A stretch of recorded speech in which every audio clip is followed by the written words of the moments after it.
ಜಗಳದ ನಂತರ ಸೂರ್ಯವಂಶಿ ಬಿರುಗಾಳಿ ಬೀಸಿತು. ಶ್ರೀಲಂಕಾ ತಂಡವನ್ನು ಸರ್ವಸಮ್ಮುಖದಲ್ಲಿ ಚಿಂದಿ ಚಿತ್ರಾನ್ನ ಮಾಡಿಬಿಟ್ಟರು. ಹೊಸ ದಾಖಲೆ ನಿರ್ಮಿಸಿ ಇಡೀ ಕ್ರಿಕೆಟ್ ಜಗತ್ತನ್ನೇ ಬೆಚ್ಚಿ ಬೀಳಿಸಿದರು. ಹೌದು ಪ್ರಿಯ ವೀಕ್ಷಕರೇ, ಮುಂದಿನ ಬಾರಿ 15 ವರ್ಷದ ಯುವ ಆಟಗಾರನಿಗೆ ಕೋಪ ತರಿಸಬೇಡಿ ಎಂಬ ಸಂದೇಶವನ್ನು ಸ್ಪಷ್ಟವಾಗಿ ನೀಡಿದ್ದಾರೆ. ಏಕೆಂದರೆ ಈ ಆಟಗಾರನಿಗೆ ಕೋಪ ಬಂದರೆ ಎದುರಾಳಿಗಳೇ ಭಾರೀ ಚಿತ್ರಾನ್ನ ಆಗುತ್ತಾರೆ. ಭಾರತ ಎ ಮತ್ತು ಶ್ರೀಲಂಕಾ ಎ ನಡುವಿನ ತ್ರಿಕೋನ ಸರಣಿಯಲ್ಲಿ ಫೈನಲ್ ಪಂದ್ಯದಲ್ಲಿ ಇದೇ ದೃಶ್ಯ ಕಂಡುಬಂದಿತ್ತು. ವೈಭವ್ ಸೂರ್ಯವಂಶಿ ಏಕದಿನ ಕ್ರಿಕೆಟ್ನಲ್ಲಿ ಲಿಸ್ಟ್ ಎ ಟಿ20 ಕ್ರಿಕೆಟ್ ಆಗಿ ಪರಾವರ್ತಿಸಿ ಶ್ರೀಲಂಕಾ ಬೌಲರ್ಗಳನ್ನು ದಂಡಿಸಿದರು.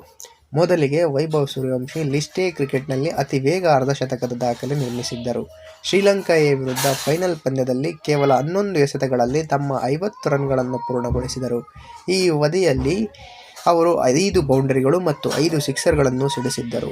ಅಂದರೆ 20 ರನ್ಗಳು ಚೆಂಡುಗಳಿಂದ ಮತ್ತು 30 ರನ್ಗಳು ಸಿಕ್ಸರ್ಗಳಿಂದ ಬಂದಿದ್ದವು. 11 ಎಸೆತಗಳಲ್ಲಿ ಅರ್ಧಶತಕ ಪೂರೈಸುವ ಮೂಲಕ ಅವರು ಲಿಸ್ಟ್ ಎ ಕ್ರಿಕೆಟ್ನ ಅತ್ಯಂತ ವೇಗದ 50 ದಾಖಲೆಯನ್ನು ನಿರ್ಮಿಸಿದ್ದಾರೆ. ಏಕದಿನ ಮಾದರಿಯಲ್ಲೂ ಇದು ಹೊಸ ದಾಖಲೆಯಾಗಿದೆ.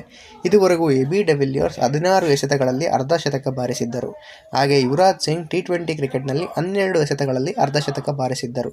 ಆದರೆ ವೈಭವ್ ಸೂರ್ಯವಂಶಿ ಎಲ್ಲ ದಾಖಲೆಯನ್ನು ಮುರಿದು 11 ಎಸೆತಗಳಲ್ಲಿ ಅರ್ಧಶತಕ ಸಿಡಿಸಿ ಹೊಸ ಇತಿಹಾಸವನ್ನೇ ನಿರ್ಮಿಸಿದ್ದಾರೆ. ಹೌದು ಪ್ರಿಯ ವೀಕ್ಷಕರೇ, ಶತಕದಿಂದ ಅವರು ಸ್ವಲ್ಪ ದೂರ ಉಳಿದರು. ಅದಕ್ಕೂ ಮುನ್ನ ಬಂದ ಅವರ ಬ್ಯಾಟಿಂಗ್ ಬಿರುಗಾಳಿ ಮುಂದೆ ಶ್ರೀಲಂಕಾ ತಂಡ ಸಂಪೂರ್ಣ ನಿರ್ಗತಿಯಾಗಿ ಕಂಡಿತ್ತು.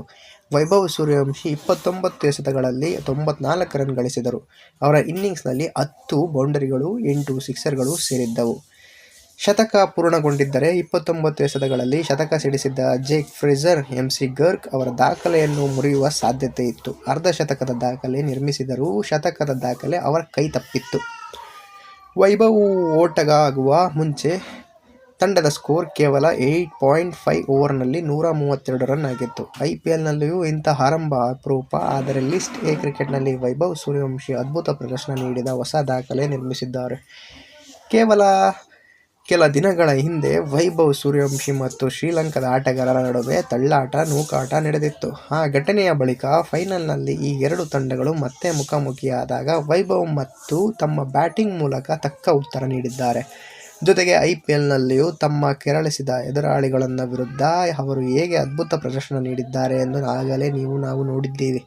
ಇದು ನಿಜವಾಗಿಯೂ ಸ್ಮರಣೀಯ ಅಥವಾ ಐತಿಹಾಸಿಕ ಇನ್ನಿಂಗ್ಸ್ ಆಗಿದೆ. ಈಗ ಅವರು ಐರ್ಲೆಂಡ್ ಮತ್ತು ಇಂಗ್ಲೆಂಡ್ ಪ್ರವಾಸಗಳಿಗೆ ತೆರಳಿದಾಗ ಮತ್ತೇನು ಸಾಧನೆ ಮಾಡುತ್ತಾರೆ ಎಂಬುದು ಕಾದು ನೋಡಬೇಕಿದೆ. ವೈಭವ್ ಸೂರ್ಯವಂಶಿ ಈ ಸ್ಫೋಟಕ ಇನ್ನಿಂಗ್ಸ್ ನಿಮಗೆ ಹೇಗನಿಸಿತು? ಕಮೆಂಟ್ ಮೂಲಕ ನಿಮ್ಮ ಅಭಿಪ್ರಾಯಗಳನ್ನು ತಿಳಿಸಿ ಪ್ರಿಯ ವೀಕ್ಷಕರೇ. ವಿಡಿಯೋ ವೀಕ್ಷಿಸಿದ್ದಕ್ಕಾಗಿ ಧನ್ಯವಾದಗಳು. ವಿಡಿಯೋಗೆ ಲೈಕ್ ಮಾಡಿ, ಚಾನಲ್ಗೆ ಸಬ್ಸ್ಕ್ರೈಬ್ ಮಾಡಿ. Thank you so much.